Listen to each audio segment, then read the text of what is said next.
and welcome to Infosec Pros. I'm Kayne, Field CISO at Hyperproof, and I'm joined today by Phillip Miller, CISO at Qurple and another company too. Welcome to the show, Phillip. Well, thanks, Kane. It's good to be here. How are you today? I'm doing fantastic. I'm glad that you were able to join. I understand you had some technical difficulties, but thankfully we have a strong engineering team that can help us with that. And because this is a live stream, if you've got a question for Phillip or a question about what he does with Qurple or about Hyperproof, please do drop it in the comments on either LinkedIn or on YouTube, and we're going to take these as we go. So, Phillip, you said you've been doing advisory work in cybersecurity and AI, as well as fractional CISO roles. What gaps have you been seeing in how organizations approach those fields that really led you to focus on advisory work? All right. So those technical issues are still challenging me. I'm getting feedback. So everything you say and everything I say, I'm getting in duplicative conversation. So I don't know if you're getting it on your side, but Thankfully, we're not, and I don't know if our viewers are either. Apologies for any audio issues. I'm hearing from the tech crew that the sound is good here. So, provided you can ignore the voices in your head like I ignore the voices in my head all the time, I think we'll be okay. all right, I will do my best and turn down my volume on my side, and hopefully that helps. All right, so advisory versus in-house and some of the things that we're seeing. Over my career, I've had the chance to be a consultant. I've had the chance to be in-house delivery, leadership roles, as well as advisory capabilities, both through my time when I was at Amazon Web Services and then more recently through the work that I was doing at Qurple. And I think some of the things that we see when we're on the outside of an enterprise are those like really big picture issues, the big themes of information security that cross multiple companies, multiple sectors, multiple orgs. And the common threads, right, that I see being pulled are certainly in your sphere is the biggest one is compliance, the budgetary approval process, the enterprise decision making. And then there's this big concept of trends. And that's, of course, why a lot of companies will turn to advisory, is because they want to understand how do we adopt real technology, real business alignment in the face of macro trends, whether it's the uh, artificial intelligence or whether it's trying to go after new consumer segments. All of those things together, I think, play a role in why cybersecurity advisory is always such a fun industry segment to get to play in. But also, sort of the corollary is why perhaps it's not right for some people or at certain phases in a career because you're not building, right? In advisory, you are by its nature giving directional advice and support and sometimes logistical help and encouragement, but you're not doing that builder side line, which is also tremendously fascinating. Yeah, something that I found, like you, I've done executive advisory work before, and there is a certain satisfaction in completing a gap analysis and showing like, here's how you're doing relative to your cohorts. I think that often is it's satisfying to have that market view, but you're right, not being able to get in and go fix, because that's kind of the limit on executive advisory. Is you are right. So when you've just thinking of some of these interim CISO positions you've got into, or other CISO positions you've got into, what do you typically see are the most urgent issues that organizations have just been neglecting or putting off? And how do you prioritize addressing those while at the same time, like balancing out the fact that you're just temporarily there, you're not there full time as a CISO? Yeah, so almost always, first and foremost, it's a people issue. And by that, I mean that we have a group of individuals who have been in a position without a direct leader. So if you're coming in as interim, even if it's been a very short time, You have individuals that are nervous, unsettled, right? Their career has been upended, right? Some people have had a great deal of coaching, mentorship, friendship, etc., with their uh, security leader, and all of a sudden that sort of rug is pulled out from underneath them. So the first thing you get to do as an interim CISO is start that process of healing of whatever level that is, and encourage people to understand that yes, you're there in an interim capacity, but it doesn't mean you care less about their careers, their interests. And so you kind of like double down on those things you would do in a normal onboarding, right? Getting to know people, but you accelerate that very fast, and you find ways in which you can identify where you have perhaps individuals that might be a flight risk, or individuals that are perhaps been left lagging and need arms wrapped around them. After that, though, then it becomes kind of a bit of a playbook, right? There's always projects that have to be continued, right? So you want to make sure those things are happening. And then budget. How do you make sure that the vendor relationships are right sized?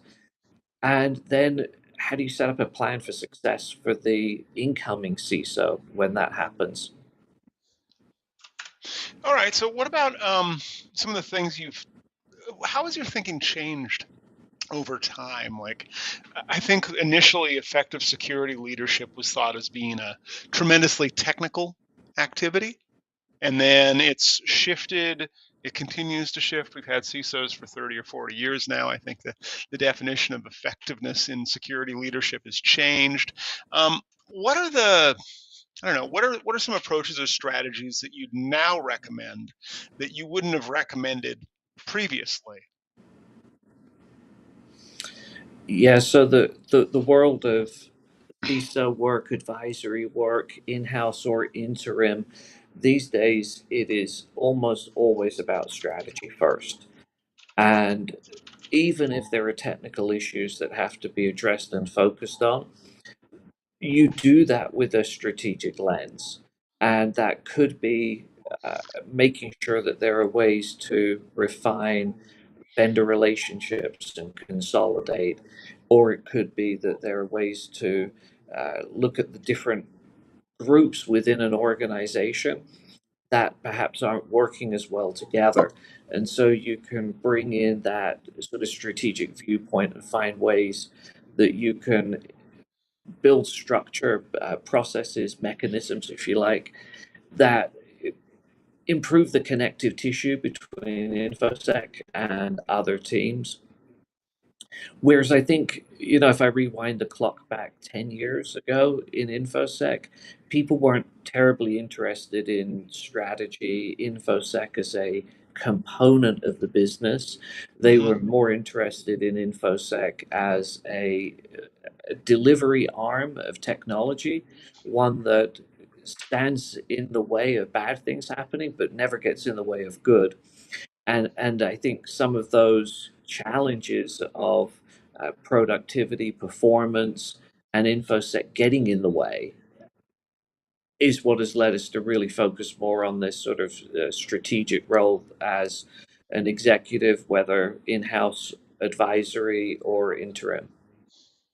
Okay, and so you're seeing that there's really the shift to collaborate and to work with the business, where, as you say, it's used to be thought of as a delivery function and nothing more. So kind of more, it's the shift from cybersecurity or information security being classic IT to being perceived as a strategic partner. Are you seeing that consistently, or are there still laggards out there that think that cybersecurity is a cost center, or that the only reason you have a CISO is because you're required to either by law or by regulation? Yeah, and that regulation, that compliance arm is often sort of the tail that wags the dog in many enterprises, particularly like highly regulated industries. Mhm.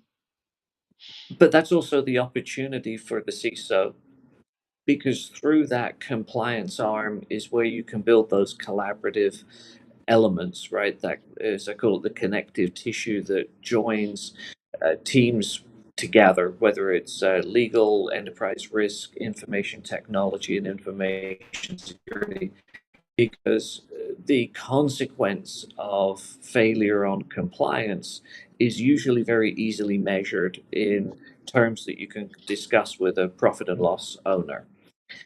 And so, if that's all you have at your disposal, right, for trying to have strategic conversations, it's a tremendously good place to start because it's measurable and it has some kind of cadence attached to it. And it also, in many cases, is still something that's being done rather ad hoc or manually. And Mhm. so, as an advisor who has spanned across multiple industries, you can show real world examples of where improving on that regulatory compliance from the technology side as well as the business side can, yield measurable results. And you brought up a really interesting point there about company size. I know you've worked at a variety of companies, but I want to remind the audience this is a live stream. So if you have questions for Phillip, please do drop them in the chat on either LinkedIn or on YouTube, and the tech team will pass them along to me. And I want to go to something you were talking about there, Phillip, because you've worked as a CISO at I will couch them as large tech companies, as well as some smaller organizations. What are the big differences you see in how you're approaching that security strategy and prioritization between that the biggest companies and the smaller ones?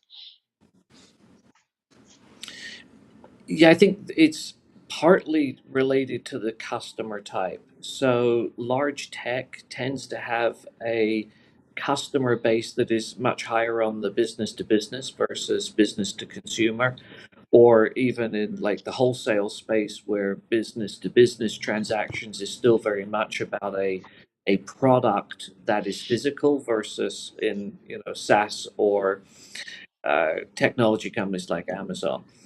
And so when the relationship is business to business, the CISO relationship is also very much driven by this ability to prove that your own house is clean enough to be connected to somebody else's house. Whereas in that business to consumer space, you're much higher indexing on privacy, on seamless customer experience, on delivering value added services that perhaps information security can bring to the table. And it's also very much about delivery in the like e-commerce space, for example, at a retailer. The InfoSec team has to get deep into partnership with those software development functions so that whatever you propose to make it more protected for the consumer doesn't also, on the other side, tip the scales against the consumer experience that they're working for. Okay, fantastic. And there's a question from the audience, and somebody is clearly reading my mind because I was thinking the same thing. If you can, the question from the audience, and thank you to the audience for dropping questions. It's what aspects or challenges of security stay the same no matter what company size? And I'd love to hear some specific examples instead of like high level. Like, let's get into some details here. Like, what are the things that consistent Yeah, across I love companies? that, right? So if you think of your core technology components like endpoint detection and response, SIM technology to collect all those log events and find things that are happening in the environment that shouldn't be happening, the protection of web and application layers, right? Those things are universal. And the challenge that comes with them is that you're large, typically an enterprise player, and it doesn't cover all. You have the cases you either have to source or have to with Amazon. And it's there that the big commonality between is that you're dealing with large numbers vendor suggestions to solve the problem. And Philip, I think we had a technical glitch there. Could you rephrase that? We missed a little bit there from your internet connection. Sorry. Yeah, so I think it's a case of, okay, everybody needs platform technology that will cover those like really core pieces of information security protection that's common. But those platforms do not solve all of the use cases that a particular enterprise is trying to solve. And as you scale that up and try to fix it either internally or with smaller vendors that Mhm. plug in around the edges, you end up with a very messy infrastructure and information security plan that is then adds pressure and support and reliability pressure. Okay, cool. And then just so that's the technology side. I want to go back to the relationship side. Do you have to have a different approach? Or when talking to security and the business in large enterprises versus smaller companies, like do you actually have to take a different approach to talking to people, or is it pretty much the same conversation track, just the technologies and the scale and the risks probably change? I would say it's a velocity challenge more than a difference in how you converse. So a small company velocity, speed of decision making is absolutely essential. And so the conversations tend to be shorter duration Hmm. from initiation to conclusion than in a large enterprise where you have a lot more stakeholders that you have to have the conversation with in order to get to that management buy-in, approval lane that is necessary to sort of move forward. Okay, fantastic, fantastic. I want to switch the conversation up a little bit and remind the audience as well. This is a live stream, so if you have questions, please do drop them in the chat on LinkedIn and on YouTube, and the tech team will convey them. I know that Philip and I have both worked as people who have bought cybersecurity solutions, as well as people who have been involved in the sale of cybersecurity solutions, whether that be in consulting or product specific things. And so I kind of want to take a buyer persona first from the people who are buying security services, and that could be uh, chief security officers, chief information security officers, CIOs, directors. Like, let's talk about what goes through their mind when they're procuring services and products. And there's been a lot of interest in the B2B space in standard compliance measures, like everybody now has a SOC 2, Type 2, right? Um, what are the other indicators or qualities when you're considering buying a product from a small security startup? And how do you decide, like, we should actually trust them to have access to our enterprise systems?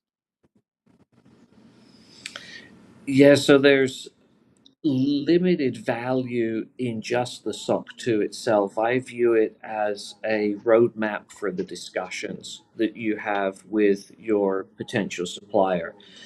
And of course, many suppliers, young companies, don't have any compliance framework that they have completed, right? So, what am I really focused on? I'm focused on where are you running your technology and how are you protecting the inbound data and the encryption of that data sitting inside of the environment? How are you walling off my data from all of the other companies' data that you're processing? And then I really want to hear about some specifics, and I kind of leave it up to the CISO or the enterprise security team on the seller side to define this sort of piece for themselves. But how do they think about the big problems that we would have as a buyer if they had a bad day? So, if they had a ransomware incident, how confident are they that it's only going to affect their corporate systems, right, and not the data that we have? If somebody was to, break into one customer's account, how confident are they that our data, if we're not the one impacted, would occur and be protected? And like from an identity perspective, what are they doing to monitor anomalous activity on their side versus putting all of that burden on, my side and my federated identity? Because they can see and monitor how the application is being utilized. And they're probably not feeding data into my SIM that my security operations team can look at.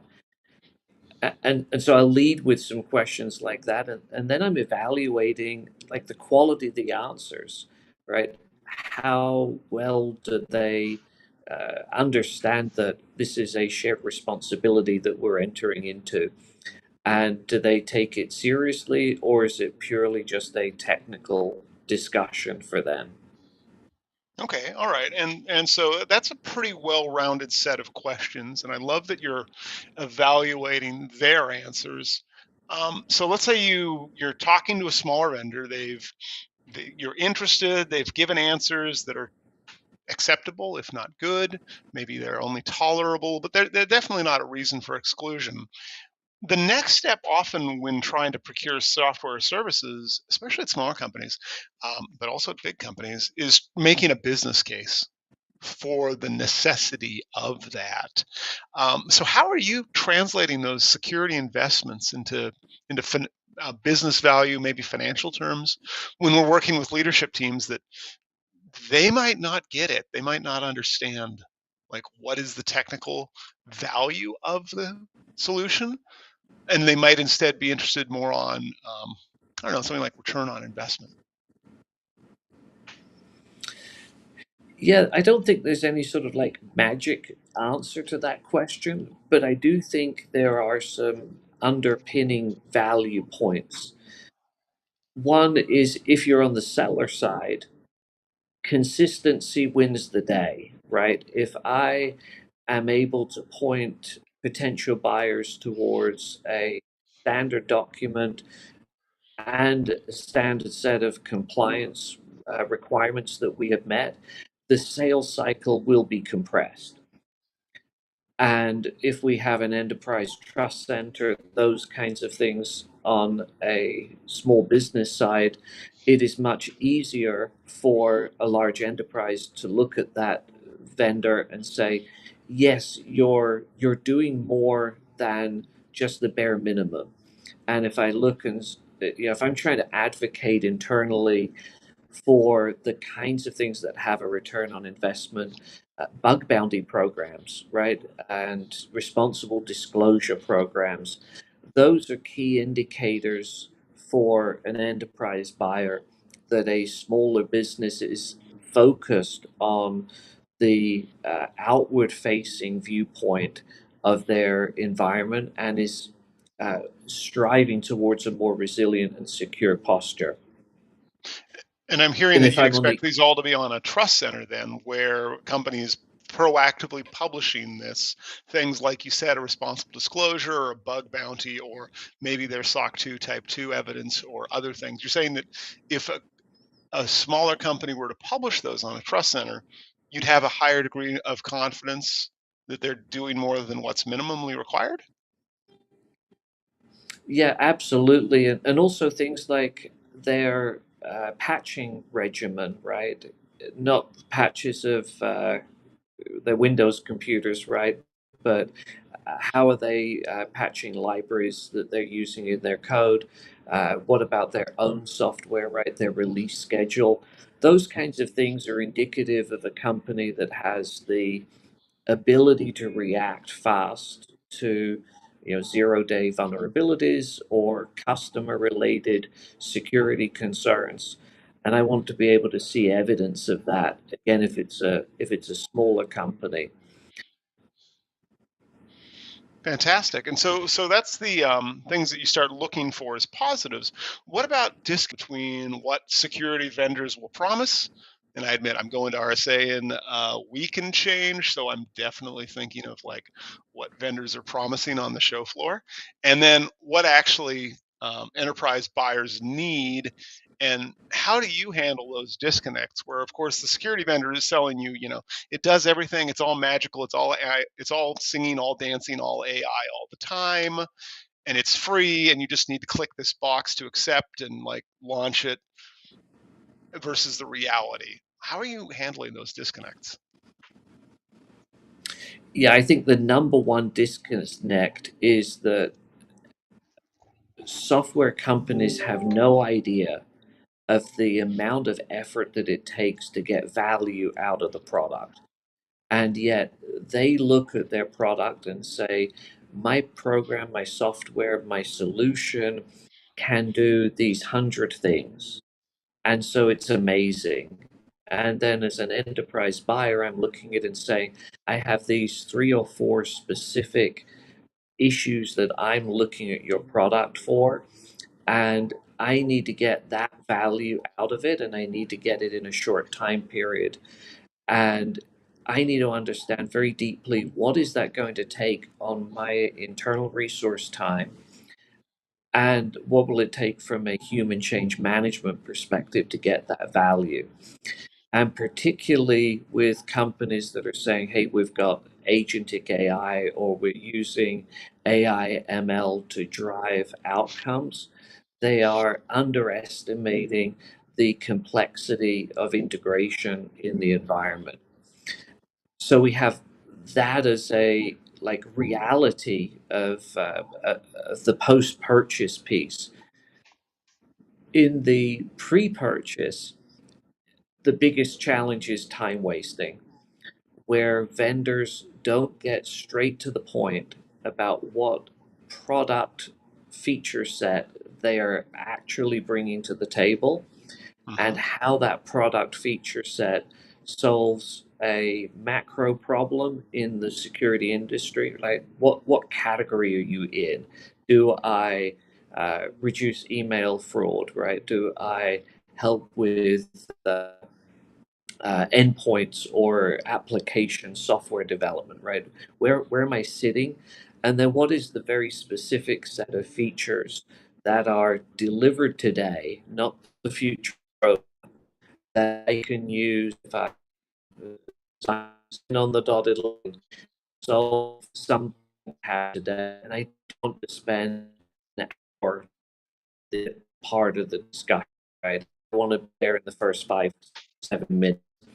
And particularly at RSA, right? If I'm walking from trade show booth to trade show booth, I don't want a history lesson, right? I just want, hey, we're in the business of deepfake detection on Zoom calls. Okay, if I've got that as a problem, let's carry on Right. talking. Yeah, I think you make a really strong case there because it is often difficult to discern what some vendors are actually selling. And I think you're right that that can really lead to not only lost time in the sales cycle, but lost time in the research cycle. Like if you have a specific business problem that you're trying to solve and it takes technology as a control, or that's a control you're evaluating, I can imagine all of the folks who have optimized their terms to include that problem, even if they aren't necessarily in that because it drives website traffic or it drives eyeballs. That probably sucks up research time for architects, right? Where they're actually out looking for solutions. Are there any trusted resources that you use for making the determination of what solutions to look at? Are there any industry reports that you use, or is it still just, hey, let's Google this and see what comes back? So for me, it's down to now which are the investor groups, the venture capitalists, et cetera, that are supporting a particular startup through their journey, and to work with players that I know are deliberate in their due diligence up front. And so working and connecting with them short circuits a lot of the, I'll say, busyness and noise that comes through an event like RSA, where there are lots of potential voices. But I also like to be open to the surprise and delight of meeting new folks that aren't yet funded, and so I'll still try my best to respond to the LinkedIn outreach of founders who are in stealth and say, "Hey, I'm going to be out at RSA if you've got 15 minutes. I'd love to, get straight to the point and tell you what I'm doing, and if I've got a gap and we can do that." That to me is also perhaps the most fun thing about events like that, is the unexpected opportunity to learn from somebody who's deeply invested in trying to solve a particular problem. I'm going to make a prediction. You've just made your LinkedIn in-mail considerably worse by saying that on a goodness knows we all get a lot of outreach on inbound LinkedIn in-mail saying, hey, do you have 15 minutes? Are you going to be at RSA? Can I talk to you about this wonderful? So you're saying, though, if they're succinct and get right to the point, you might at least look at it, which I think is a lot less jaded than some CISOs I know who just, drop the Mhm. ban hammer on those. I've been doing this long enough, and having been like you on both sides, I know that uh, my company's people are out there selling, and if nobody listens to what people are selling, our Mhm. industry has no chance of getting better. And so it has to be a mutual respect. I can't just like walls and say I'm not interested. I will come find you if I'm interested, because if I did that, quite honestly, I probably would never have encountered CrowdStrike when I did, or encountered Wiz, or any number of companies that came into my sphere in early stage or pre-seed funding. Mhm. And that is the best opportunity, because you get to be a design partner.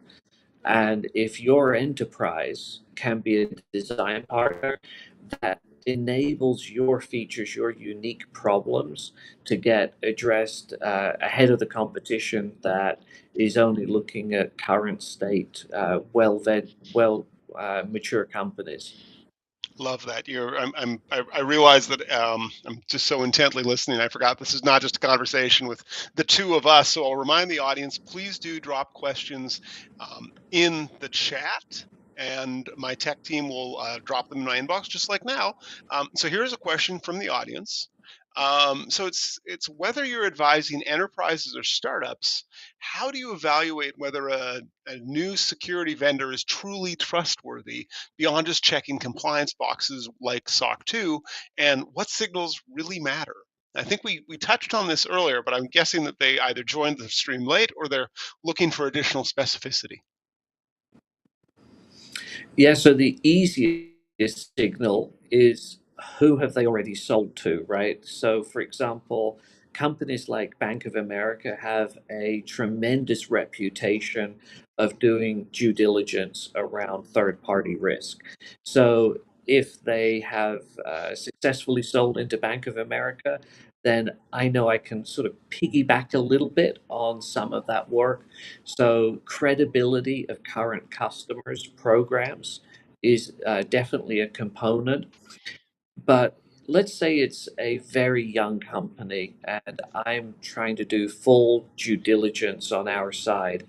I really want to have technical members of my team get deep into the tech stack with that vendor, so that we can see architecturally their patterns match our patterns.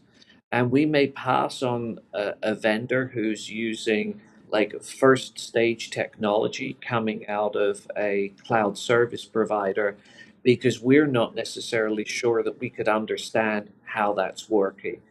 So, a company that deploys using very standard practices, who can say, "Hey, yeah, I've run my well-architected reviews. I can show you that we've done a pen test, right? I'm willing to be transparent with you on our vulnerability program."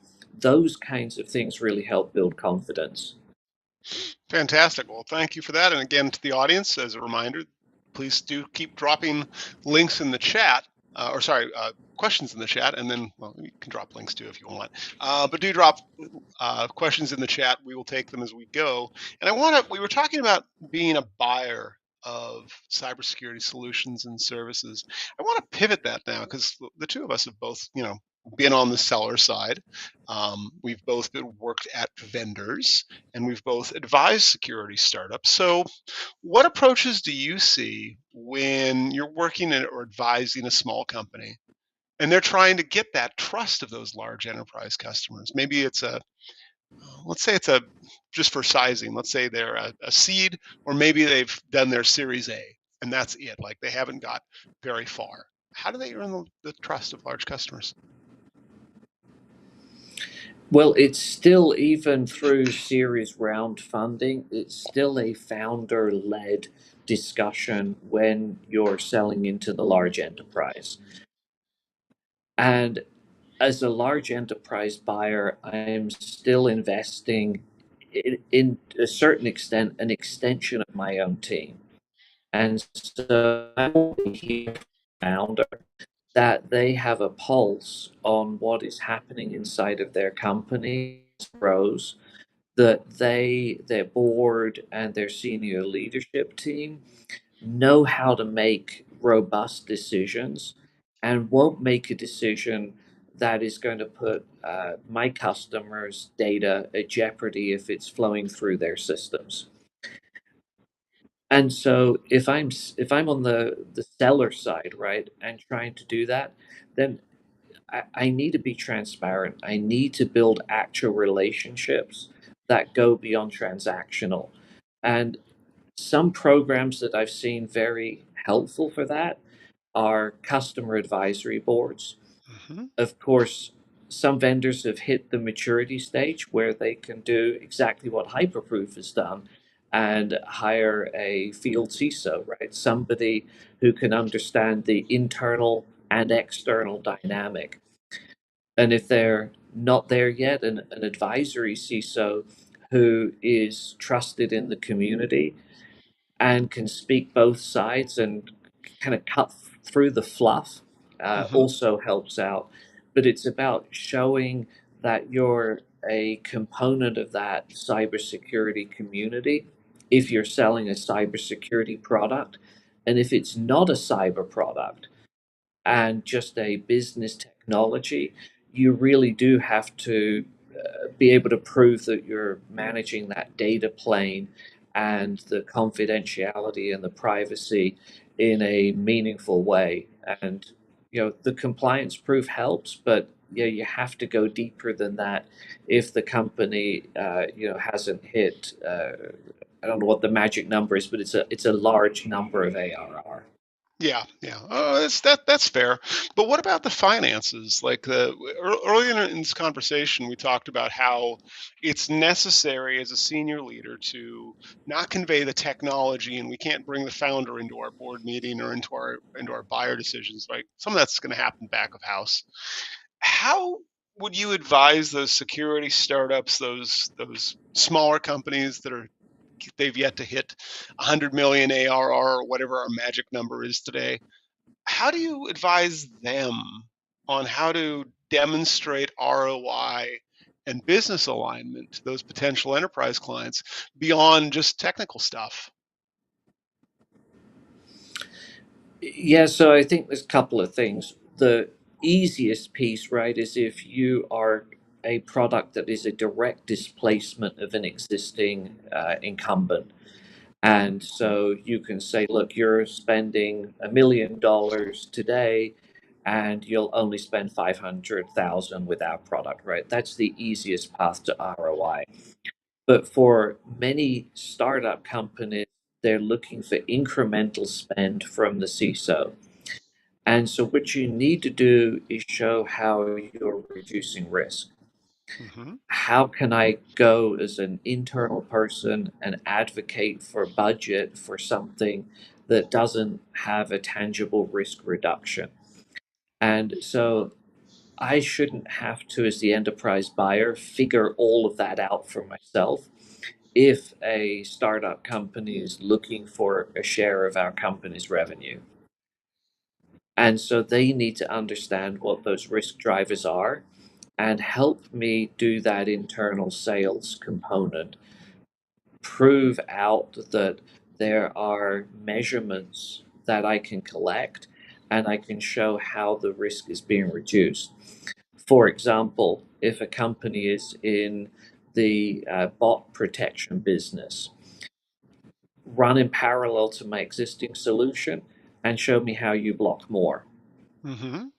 or show me how you're able to use AI to find new types of things at a faster point. So there's perhaps less need for captures on my website, so I can improve the customer experience and have fewer abandoned signups, right? So the ROI doesn't always have to be a reduction in expense, it can be tied to an increment in revenue.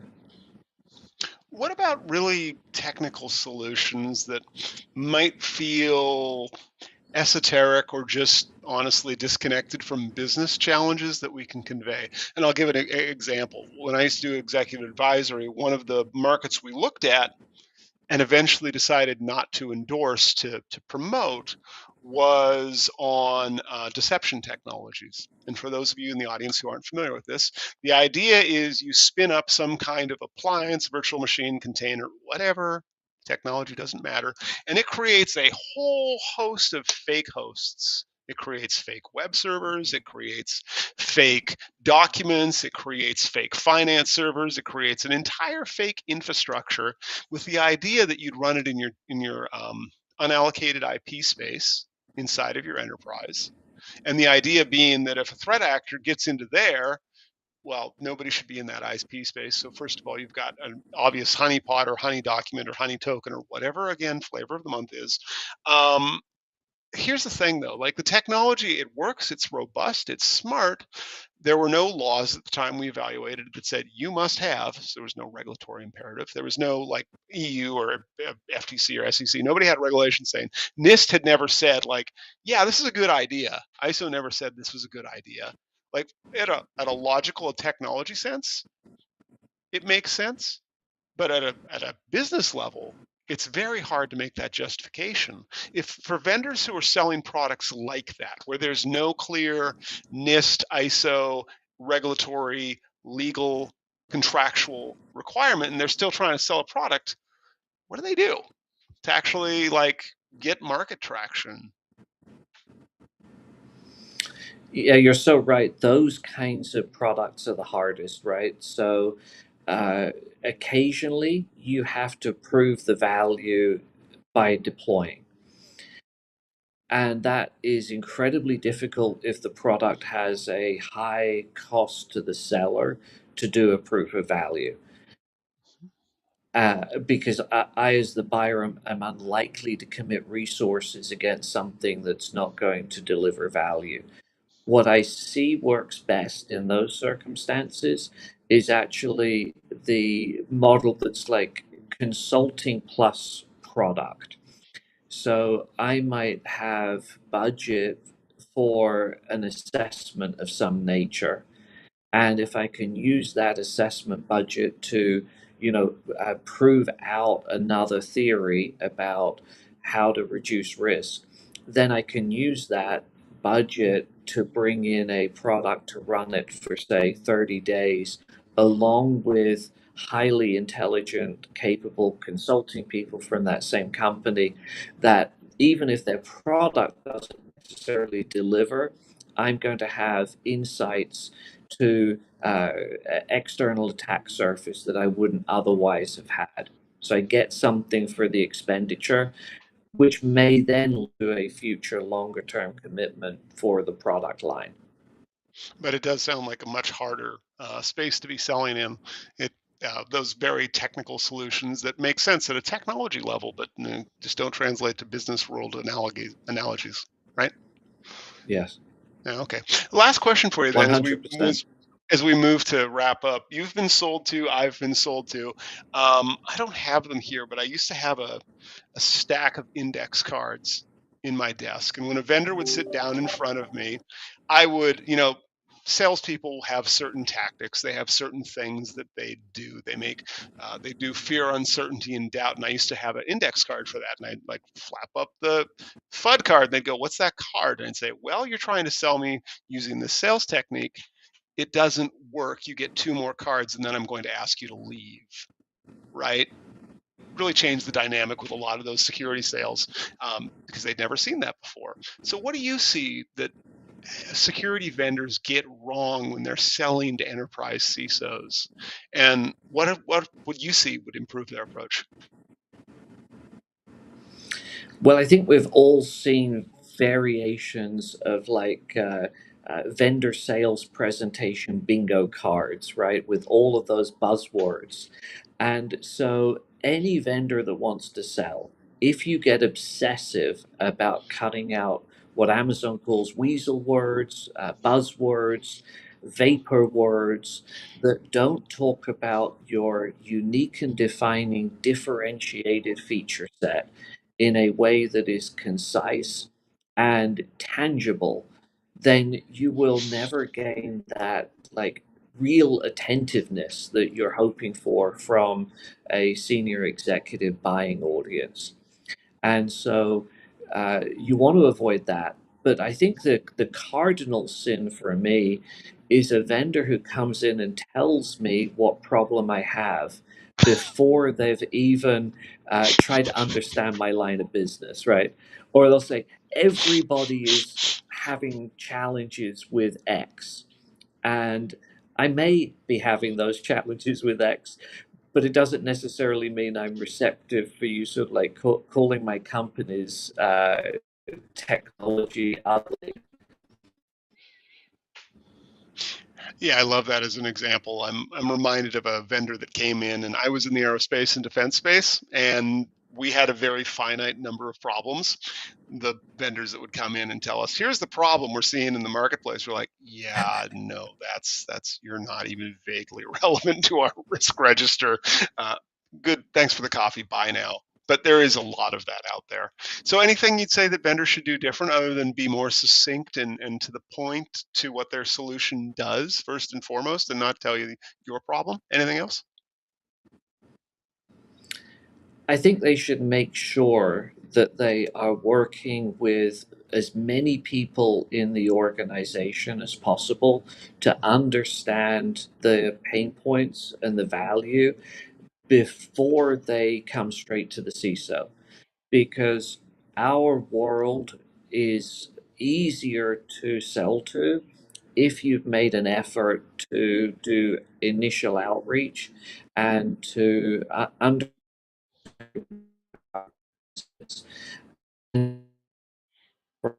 that is goals and so that's an avenue for learning that I think is often overlooked. And the tech team just mentioned what I heard, which is you cut out pretty hard there. Try that one more time, Philip, and then after that, we'll go to wrap. My apologies to the audience for the technical difficulties we're having. You'd think of in 2025 we could do a live call. Yeah, I was just saying that they should work multiple tiers in the organization to understand if there's a fit before coming straight to the executive and trying to do the top down sale. And that means networking with our value Hmm. added resellers, networking with other vendors who are in our tech stack if they're able to. But at the very least, if I, as a CISO, sort of direct you to, hey, go talk to my head of particular function, that you deeply understand that as I do have interest, but I need you to do due diligence with my team and to most of their time trying to hard sell. but to actually use that time wisely. Perfect. Well, I agree with that. And I think at this point, we're going to start to wrap up. So I want to thank you for being on the show today, Phillip. And if you're watching this and if you know somebody we should have on the show, or alternatively, hey, you're the person who should be on the show, drop a note in the comments or just DM me directly. Also, like literally everybody else, I and 30,000 of my closest friends will be at RSA this year. Stop by Hyperproof's booth where we're going to be shooting live interviews of Infosec Pros at our booth. It is in the South Hall, so if you're going to be at RSA, pop around. And with that, Phillip, I really want to thank you again for joining us despite the audio glitches that we had, and thank our audience again for tuning in for today's live stream. Thanks, everyone. Thanks, Kayne.